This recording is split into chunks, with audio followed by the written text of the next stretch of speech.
এই ব্যক্তি ট্রান্সফরমারের গ্রাউন্ডিং তার চুরি করতে গিয়ে বিদ্যুতায়িত হয়ে মারা গেছেন। কিন্তু কিভাবে গ্রাউন্ডিং তারে বিদ্যুতায়িত হয়ে মারা গেলেন চলুন দেখে নেই। প্রতিটি ট্রান্সফরমার এক বা একাধিক গ্রাউন্ডিং করা থাকে।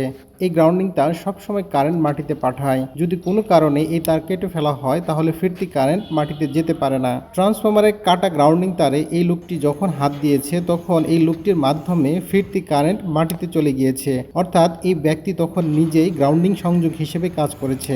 আর এই কারণেই এই ব্যক্তি সাথে সাথে মৃত্যুবরণ করে।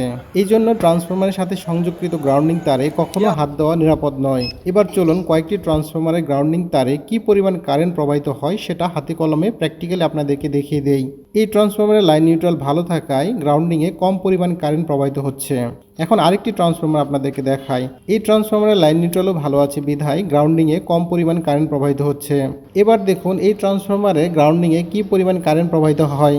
দেখতে পাচ্ছেন 7 অ্যাম্পিয়ারের উপরে কারেন্ট প্রবাহিত হচ্ছে। এই পরিমাণ কারেন্ট কোনো মানুষের শরীরের মাধ্যমে যদি গ্রাউন্ডিংয়ে পৌঁছায়, অর্থাৎ মাটিতে পৌঁছায়, তাহলে ওই ব্যক্তি কয়েক সেকেন্ডের মধ্যে মৃত্যুবরণ করতে পারে। এই ভিডিওটি সবার মাঝে ছড়িয়ে দিন, শেয়ার করে দিন, যেন সবাই সচেতন হতে পারে।